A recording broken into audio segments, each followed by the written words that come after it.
투데이 모닝 전략입니다. 이번 주 들어서 코스피 거래소 시장은 조정을 보였습니다. 대신에 지난주에 급락을 했었던 코스닥 반등을 시도하는 모습이었는데요. 이 시장의 추가 상승에 대한 의견은 상당히 엇갈리는 상황입니다. 어떻게 대응을 해야 될지 알아보죠. 교보증권 광화문 지점에 박병창 지점장 나와 계십니다. 지점장님 어서 오세요. 예, 안녕하십니까. 자, 향후 방향에 대한 말씀 먼저 여쭤보기 이전에 어제 시장의 특징부터 살펴보고 나서 또 금요일이라든가 대응을 어떻게 될지 짚어봐야 되겠습니다. 어제 좀 외국인도 살짝 매도세에 좀 무게를 좀 두는 모습이 나왔거든요. 네. 하나씩 특징을 좀 짚어주시면 어떨까요? 예, 네. 한 달에 좀 말씀드리겠습니다. 네. 좀 전에 보니까 타이틀이 네. 코스피가 조정이 이어지나라는 타이틀이던데 결론적으로 저는 다시 반등을 좀 할 수 있지 않을까 생각합니다. 왜 그런지 특징을 설명드리면서 매매 전략 말씀드리도록 하겠습니다. 지난 7월에 그 수급상을 보면 외국인들이 4조 정도 순매수를 했습니다. 연속적으로 순매수를 하면서 그동안에 오랜 동안의 박스권이 2050포인트를 돌파하는 그런 모습을 나타냈죠. 근데 이번 주에 들어서 연속해서 하락을 하면서 조정을 보이고 있는 그런 구간입니다. 그런데 외국인들이 어제 매도를 좀 했다라고 했지만 8월 들어서 외국인들의 거래소에 코스피의 거래를 보면은 4,300억 정도 순매수를 지금 유지하고 있는 그런 상황입니다. 네. 결국 전반적으로 외국인들은 매수 기조를 유지하고 있다는 부분들이 수급 상황에서 크게 변화된 모습이 없다 이런 말씀 좀 드리고 싶은 것이고요. 국내 기관들은 7월에 2조 2천억 정도 순매도 투신 위주로 매도를 했었는데 8월 들어서 4,600억 정도 순매도를 하고 있습니다. 그런데 좀 달라진 점은 지난 7월에 국내 기관들은 투신들이 집중적으로 매도를 했고요. 연기금이나 보험은 매수하는 그런 모습을 나타냈거든요.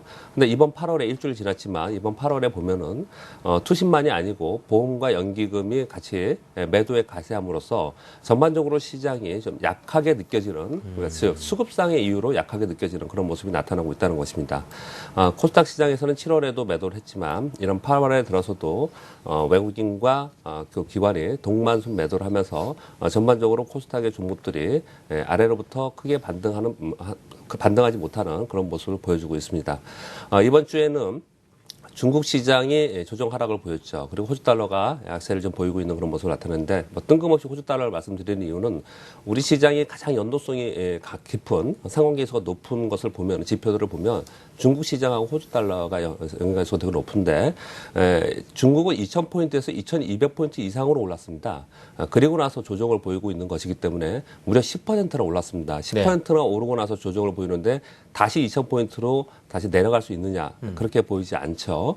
그래서 중국도 역시 조정 이후에 재상승할 수 있는 개연성이 굉장히 높습니다. 그런 가운데 우리 시장도 조정을 보이면서 지금 2,054포인트 그 오랫동안의 박스권의 상당 부분을 돌파하고 상당 부분 다시 하단으로 내려오고 있는 상황이기 때문에 재상승 개연성이 상당히 높다 이렇게 표현을 드린 거고요. 이번 주 특징 한마디로 딱 표현을 드리면 코스피는 조정을 보이고 반면에 코스닥은 지난주에 두들겨 맞았죠. 이번 주에 반등을 하는 그런 모습을 나타냈습니다. 그래서 코스피에 있는 대형주 중에서 삼성전자와 현대차 그리고 정유화학 조선 업종이 하락하는 반면 코스피의 그동안의 시장을 이끌었던 트로이카, 증권건설, 은행, 철강 이런 업종들은 강세를 보이면서 선방하고 있다 이렇게 보여집니다. 즉 선방하고 있다는 것은 다시 재상승을 준비하고 있다 이렇게 해석할 수 있습니다. 그리고 이번 주에 코스닥이 반등을 주면서 그 주역에는 다음 같은 SNS가 올라왔고요. 그리고 게임, 화장품, 일부 바이오 업종이 급등하는 그런 모습을 보였다는 것이 특징입니다. 예. 자, 최근 중국 시장도 상승하고 있고요. 정부의 경제 정책 기대감이 코스피의 추가 상승을 전망하는 의견들이 참 많은데, 자, 시장의 상승 요인들도 좀 더 자세히 짚어보면 좋겠고요. 또 한편으로는 이런 또 심리를 흔들 만한 하락 요인도 있기 때문에 또 이런 반대 의견도 나오는데 싶은데요. 이 부분 좀 요인들을 각자 좀 점검해 주시는 시간도 가져보면 좋겠습니다. 예, 굉장히 복잡하고 긴 얘기가 되겠죠. 네. 그렇지만 여러분 다 아신다라고 생각을 하고 간단히 결론적으로 몇 가지만 짚어보겠습니다. 시장에 지금 현재 우리 시장에 상승 추가할 수 있다 이런 얘기들이 요즘 많이 나오고 있죠. 그 상승 요인으로 보는 것이 몇 가지가 있는데 첫 번째 중국이 이제 장기 바닥권에서 탈피해서 확인하고 이제 상승 추세로 접어들었다 이런 부분들이 우리 시장은 중국과 연동을 많이 하기 때문에 우리 시장의 상승 요인이다 이렇게 설명을 하고 있는 것이고요. 그리고 미국이 금리 인상을 한다는 얘기는 그 이면에는 경기 회복이 전제하고 있습니다. 따라서 글로벌 경기 회복이 가시화되면서 미국이 먼저 회복이 되고 그 여파로 인해서 유럽과 중국이 따라온다면 네. 우리 시장 역시 거기서 연동하면서 올라갈 수 있는 개연성이 있다 이렇게 설명을 하는 것이고요. 그리고 우리나라 내부적으로는 지금 시장 친화적인 정책들이 계속 나오고 있기 때문에 정책적 요인들도 상당히 시장 상승의 요인이 되고 있다는 부분입니다. 결국 이 세 가지를 본다면은 전에는 중국 시장의 하반기의 상승 그리고 글로벌 경기 회복 이런 것 때문에 우리 시장이 한 번쯤은 상승할 개연성이 있다 그랬는데 거기에 덧붙여서 지금 정책적 요인이 나오고 있기 때문에 네.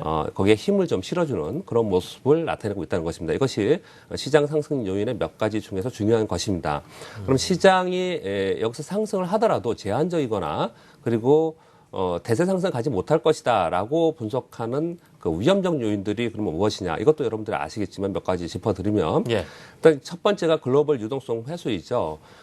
지금 글로벌 시장들은 유동성에 의해서 움직이고 있는 시장인데 과거의 이런 쪽 바탕으로 인해서 경기 회복이 되고 그것을만 버틸 수 있느냐? 근데 그러한 관점에서 본다면 이 비정상적인 유동성이 지금 뿌려져 있기 때문에 네. 그것을 회수하는 과정에서 흔들릴 수밖에 없다라는 것이 좀 부정적으로 해석하는 사람들의 시각이고요.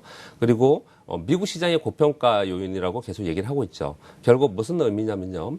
미국 시장이 고점을 찍고 하락을 하고 그런다면 우리 시장이 디커플링 되면서 우리 시장은 우리 시장 나름대로 갈 수 있겠느냐. 이 부분에 대해서 회의적인 시각이 있는 것이고요. 특히 미국 시장이 하락을 한다면 이것이 이제 선순환에서 이제 벗어나서 악순환이 돼서 이제 경기 회복 사이클에서 유럽 경기 회복이 더디게 나타나면서 글로벌 위기 시장이 위기 국면을 맞을 수 있다는 부분들이 분명히 하나의 또 위험 요소입니다.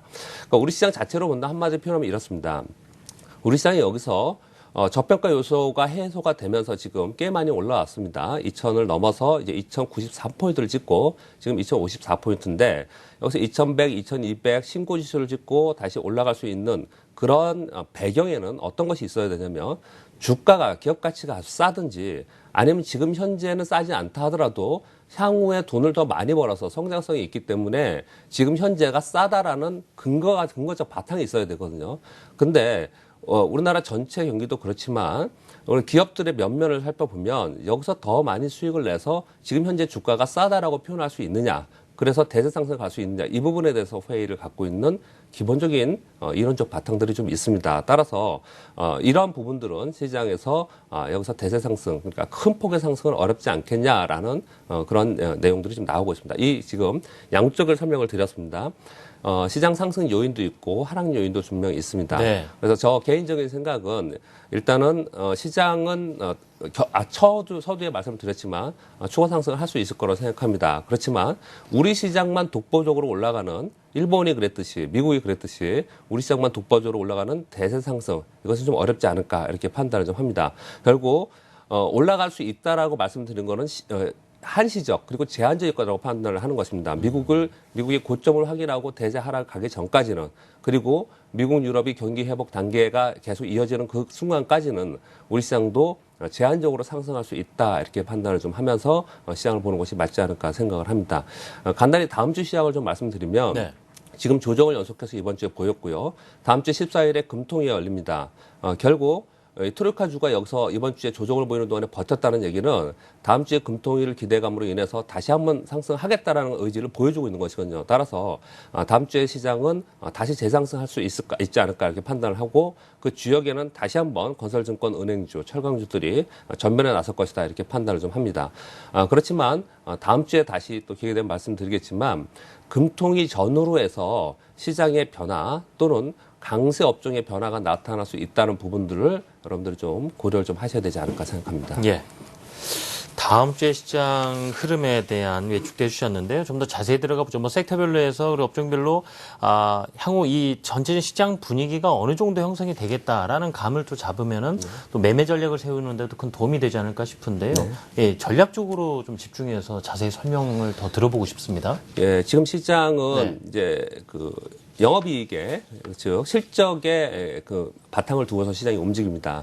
그래서 제가 대우증권 리서치 자료 중에 올해 영업이익의 상향으로 지금 추정하는 곳과 하향으로 추정하는 곳을 좀 이렇게 자료를 좀 가지고 왔는데 꽤 네. 많기 때문에 이렇게 쭉 불러드리긴 그렇고 그 면면을 몇 가지 보면은 네. 철강, 건설, 운송, 은행, 증권, 디스플레이 이런 쪽, 유틸리티 이런 쪽은 좀 좋게 보고 있는 것이고요. 그리고 하향 쪽은 에너지, 화학, 기계, 조선 뭐 이런 쪽, 자동차, 네. 인터넷 이런 쪽을 나쁘게 보거든요. 즉 하향한다는 얘기는 지금 시장에서 극명하게 주가에서 드러나고 있습니다. 영업이익 추이가 상향하는 쪽에서는 강한 모습을 나타내고 있고 반대로 하향하는 쪽은 반대로 지금 계속 신저가를 내는 종목들이 많이 발생하고 있습니다. 즉 업황이 좋은 업종 내에서 거래해야 된다는 것을 극명하게 나타나고 있다는 것을 여러분들 꼭 염두에 두셔야 될 거고요. 매매 전략 간단히 말씀드리면 좀 전에도 미리 말씀을 드렸지만 코스피 재상승 시도할 것이라고 판단합니다. 그래서 코스닥의 트로이카가 움직인다면 코스닥은 다시 한번 조정을 볼 수 있겠죠. 그렇지만 지난번 저점을 하향하는 그런 급격한 하락은 아니지 않을까 이렇게 판단을 합니다. 그 사이 속에서 어떻게 거래를 해야 되느냐. 코스피에서는 은행, 증권, 건설은 당연히 거래를 해야겠죠. 그리고 업종로에 좀 전에 업황이 좋은데 불러드렸지만은 업종로에 차별해야 되는 종목들이 분명히 있습니다. 몇 개 종목들이 있죠. 그런 종목들에 대해서 그리고 재무적으로 우려한 종목들에 대해서 계속해서 추세 매매를 해도 되지 않을까 코스피에서 생각을 하고요. 코스닥에서는요. 실적이나 재무구조 우량한 종목들이 동반해서 하락한 종목들이 있거든요. 이런 종목들은 하락했다고 해서 밑에서 팔지 마시고요. 그런 종목들은 오히려 더 사서 가져가도 된다고 생각을 합니다. 그래서 그런 종목들을 더 사되 그럼 어떤 돈으로 해야 될 것이냐. 당긴 납법과대하고 그리고 덩달아서 같이 올라오는 종목들이 있지 않습니까? 그런 종목들을 매도해서 좋은 종목들을 더 사서 다음 주 금통위 이후에 중소형주에 대한 정책들이 나올 수 있기 때문에 그런 중소형주의 정책들을 연동하면서 움직이는 종목들을 사서 기다려서 수익을 극대화하는 그런 전략을 해야지 동반해서 하락했다고 해서 좋은 주식을 갖다가 같이 판다 이런 거래는 좀 위험하지 않을까 생각을 합니다. 네, 업종별로 또 하반기에 이익 전망치도 정해 주셨고요. 코스피, 코스닥 시장에서의 매매 전략 구체적으로 설명해 주셨습니다. 지금까지 교보증권 광화문 지점의 박병창 지점장이었습니다. 지점장님 감사합니다. 네, 감사합니다.